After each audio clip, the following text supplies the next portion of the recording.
रन देवी पूजनियारा माँ भलुनी भवानी दोबारा सासाराम में तारा चंदी पूजनी जाके दोबारा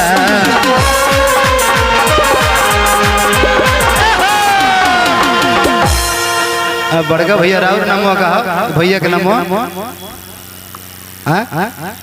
सुनील यादव अरे बाल तो भैया 9 दिन के व्रत बानी और भैया से हमार भाभी कहत नहीं भैया से हमार भाभी कहत नहीं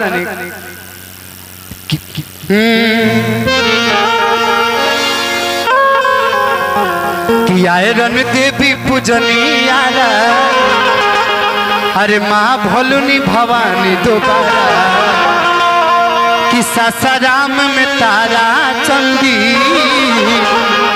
से पूजनी जाके दोबारा कि पटन देवी के दर्शन तो पटन देवी के दर्शन कके अगरात बानी हो।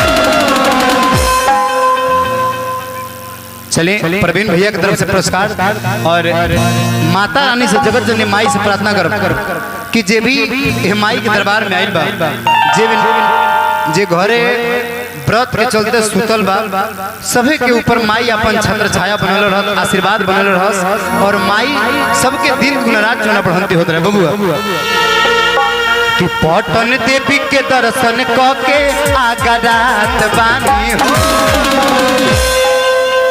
अरे किया मजी के लेके मैहर जात बानी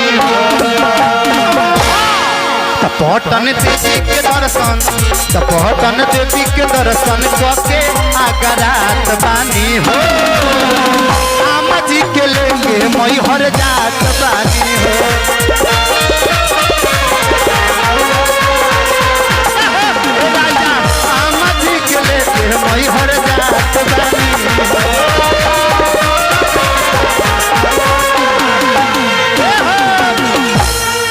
अरे कि चहल बात सहारा बढ़िया अरे मिलल बचाना यही तरह घूम आई विंध्याचल बनारा। अरे कि चहल बात सहारा बढ़िया मिलल बचाना यही तरह घूम आई विंध्याचल बनारा।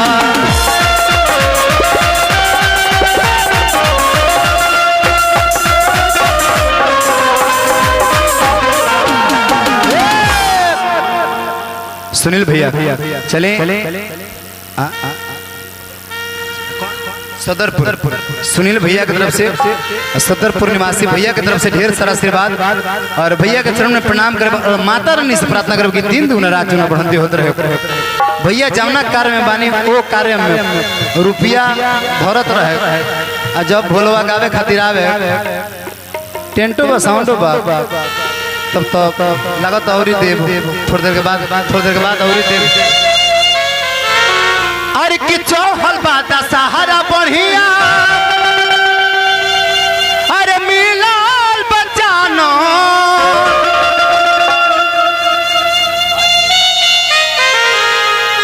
अरे भैया चले काशी रिक्शा वाला पहाड़पुर निवासी भैया की तरफ से और कितना श्रद्धा बा माई के दरबार में और भैया हमारे 1-1 रुपया कितना पसीना की कमाई से कमात हुई है लेकिन भैया रुरा चरण में प्रणाम और भगवान करस की दारू मत पियो। हाँ दारू ना पिए नहीं कबो फ्रूटी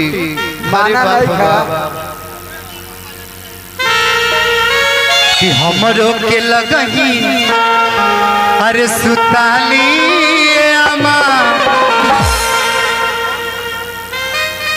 कि हमरो के लगही अरे सुताली अमा अरे बेटा राउर पी के रोज करे ले डरा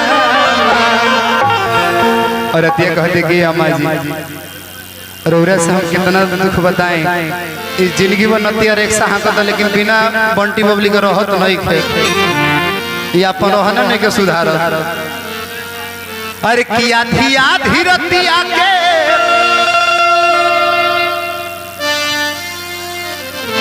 किया धिया धीरतिया के अरे दारू पी के आवेले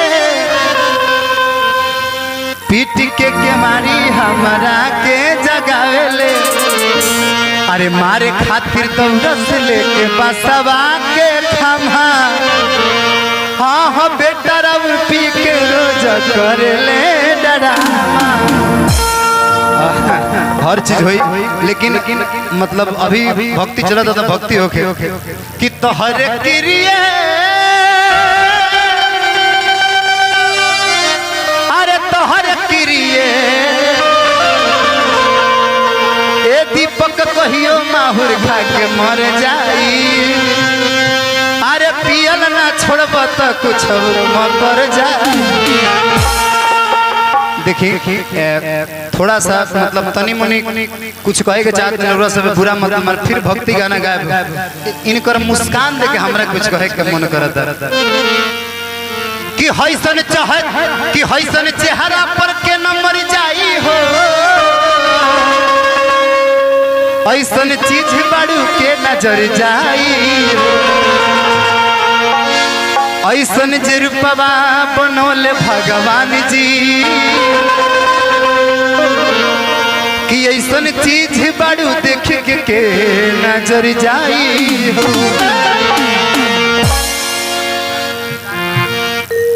चलिए सोनू यादव ठेकेदार साहब बालापुर भैया की तरफ से कगो रहा अब तो हम देखने है ना अब फल नहीं। चलिए भाई की तरफ से ढेर सारा आशीर्वाद माई से प्रार्थना की दिन दुगुना रात चुना बहनते होते बाबू।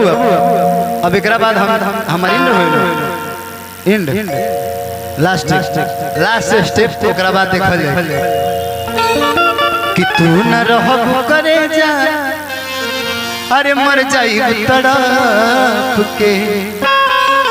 देखी करेजा अपना दोस्तों के कहल जा रहा और जिकरा से ज्यादा प्रेम रहेला ओकरा के करेजा जान हर चीज कह सकता है।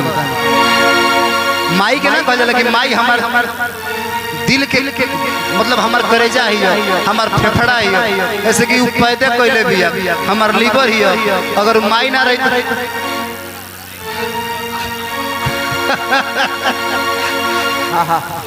हर की दिलवा में सपना हजार काहे होला प्यार कवन चीज है प्यार काहे होला। बड़ी मुस्काता रहो तोरो पीछे कुछ राज लगता अभी ना साउंड वाला भैया मुस्काता रहे बस। हाँ दूसरा राउंड में ये अभी लास्ट में माई के खाली माई के भजन गा के एंड कि चहल बात सहारा बढ़िया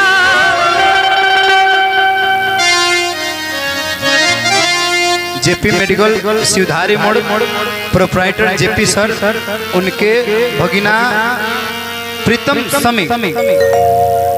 समय लिखल बनो भैया शर्मा लिखे में देखने का बड़ा हम गलती ना शर्मा प्रीतम शर्मा भाई की तरफ से ढेर सारा आशीर्वाद। हम तो नहीं पढ़ल लिखल ढेर है 13 बार बीए के परीक्षा देने तब आज ले पास ना कहने अरे कि चहल बात सहारा बढ़िया कि चहल बात सहारा बढ़िया मिलल बचाना एही तोरे घूमी आई विंध्याचल बनाना।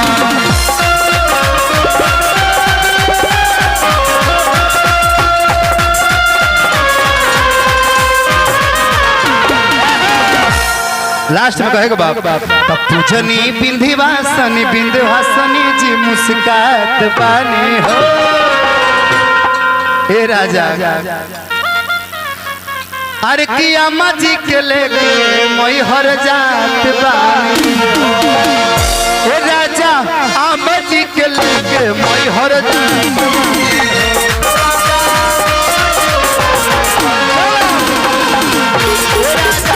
आमा जी के लेके मोई हर जात बानी।